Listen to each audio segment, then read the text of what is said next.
Jewish Channel's Week in Review.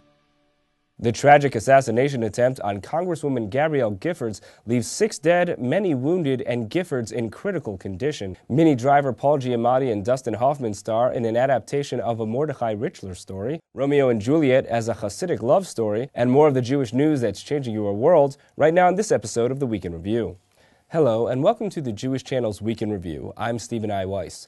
Congresswoman Gabrielle Giffords, one of 29 Jewish members of Congress, was shot in an apparent assassination attempt earlier this week at an event she held to meet local citizens in her Arizona district. Giffords was in critical condition as we went to air. She was one of 20 gunshot victims, 6 of whom have died this week from their wounds.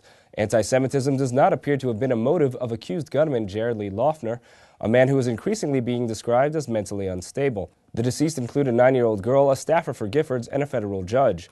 While all in America await further news of the Congresswoman's condition, the Jewish community is also mourning the loss of a cultural icon, singer-songwriter Debbi Friedman, who died this week at 59 years of age. Friedman's tunes for prayer had become standards in many congregations, particularly in the Reform and Conservative movements.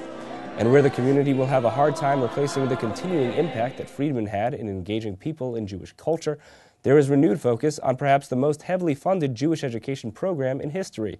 Birthright Israel, which provides free 2-week trips to Israel for Jewish youths, is going to receive double the funding from the state of Israel that it had previously.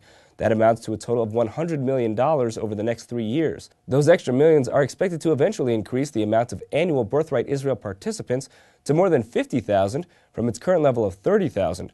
At that point, the program would begin to compete with and perhaps surpass the number of youths who visit the state of Israel every year through other means. The program spends several $1,000s on each participant's 2-week trip, though studies thus far have shown little boost in Jewish involvement from participants. And when it comes to getting involved in Jewish activity, most don't think of the Hasidim as needing much more of it, but a new Yiddish version of Romeo and Juliet has its creators suggesting otherwise. Christian Neen reports. We've all heard of disagreements among factions in the ultra-Orthodox community, but Romeo and Juliet isn't the first thing to come to mind to describe them. Inspired in part by outcasts from the Hasidic community, Romeo and Juliet in Yiddish is a modern retelling of the classic play set in current-day Hasidic Brooklyn and starring a young cast of Yiddish-speaking actors, many of whom only appeared because they had dropped out of their local Hasidic community. As Romeo and Juliet in Yiddish made its U.S. premiere at the 20th Annual New York Jewish Film Festival this week, TJC sat down with the director and stars of the film, and director Eve Annenberg spoke about this unique cinematic Jewish-Shakespeare hybrid. This might be the only movie where you see ultra-Orthodox Jews knife fighting, where you see a Romeo who wears glasses, where Juliet has a little sister. It's got a few, it's a play within a play. It's not just straight up Romeo and Juliet. The centerpiece is the replacement of Shakespeare's Elizabethan English lines with dialogue spoken in modern Yiddish. I'm in the movie and I speak the worst Yiddish by far, but I'm about Shuva, so I have an excuse for it in the film.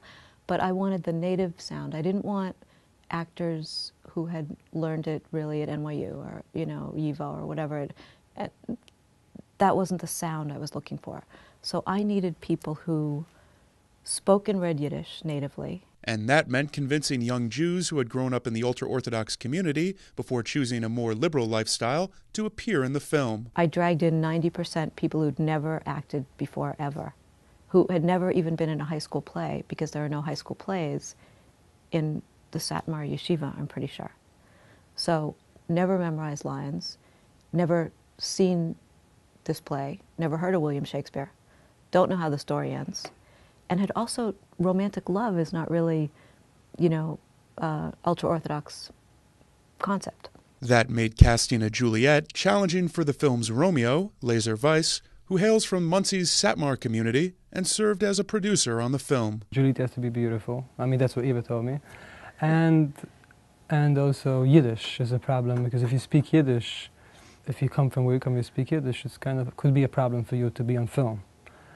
And to find a Juliet who speaks Yiddish and is beautiful and doesn't have a problem to be on film was an easy thing. And we were really lucky to meet her. With Borough Park, Brooklyn native Malky Weiss cast as Juliet, director Annenberg challenged her cast with some possibly controversial plot elements. There's singing, there's partial nudity, I use some of the, absolutely religious music that I find exquisitely beautiful and which has been part of my life.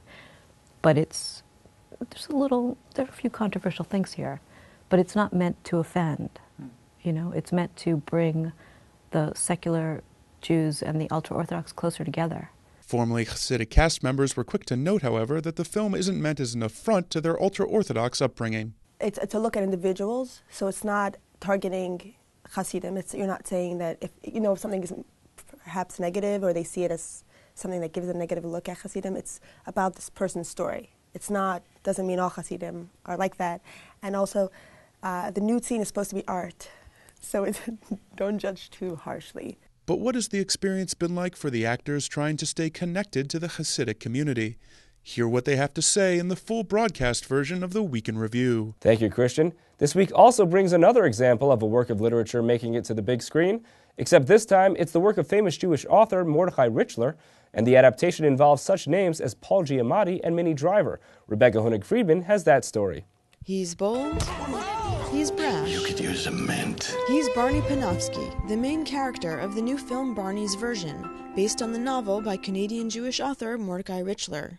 Academy Award-nominated actor Paul Giamatti, who is not Jewish, plays Barney in the film. I said to somebody the other day that, he's fatalistic and he's insecure and he's all these things, and somebody said, Jewish. Somebody said, all these things are kind of cliche notions of Jewishness. Cliched or not, Barney's Version, like much of Richler's work, is rooted in the Canadian Jewish experience and tells of the colorful life story of the title character, including his 3 failed marriages. I have to get a divorce.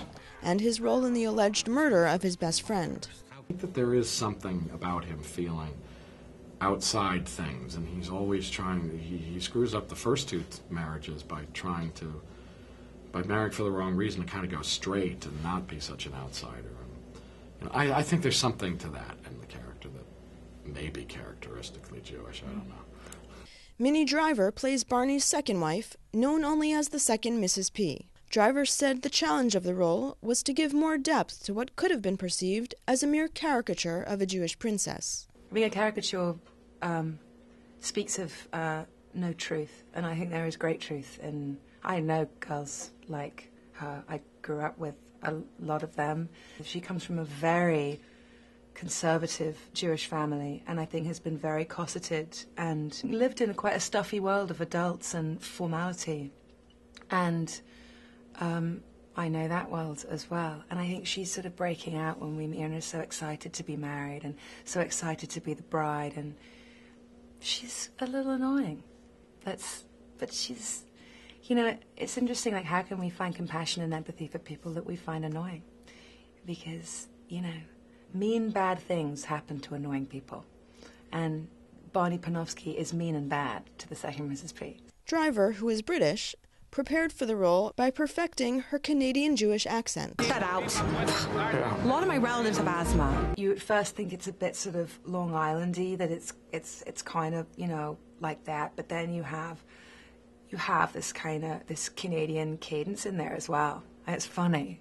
I took him over a little tray of food because I was worried about him. And he was all trembling and sweaty and he'd soaked through his sheets. So I lay down beside him to try and keep him warm. And I don't know how he got my robe off. There's a bit of a switch from the novel's story when it comes to Barney's third wife. While in the novel all 3 of Barney's ex-wives are Jewish, in the film his third wife Miriam, the love of his life, is not. In the novel her name is Miriam Greenberg, and in the film her name is Miriam Grant. And the character of Miriam was largely based on Mordechai Richler's wife, Florence, who was not Jewish either. And as Florence really was the inspiration and sort of is the character of Miriam through and through, apart from the fact that Miriam in the novel is Jewish, we felt it was sort of, in some ways, authentic to the film we wanted to make, to say that she was not Jewish. And where Barney places his beloved Miriam on a pedestal, Pike sought to bring her character back down to reality. I kept wanting to sort of make her a little bit more acerbic or give her a bit more bite. Because I fear, you fear playing a character that seems too good. You worry that people will be irritated by her. And of the actor playing the title character, a Jewish man overwhelmed by life, Driver, who has worked opposite actors like Matt Damon, John Cusack, and Chris O'Donnell, noted that Giamatti was not a typical Hollywood leading man. Very kind, very clever, very quick and funny, which I really appreciate that. He's not a dullard. He's not a pretty boy. Scott Speedman, who plays Barney's best friend Boogie, also had high praise for Giamatti. Very supportive. I would do terrible takes and he'd tell me they were great. And, you know, he's very, I think he'd believe it too. He's just very, very kind person.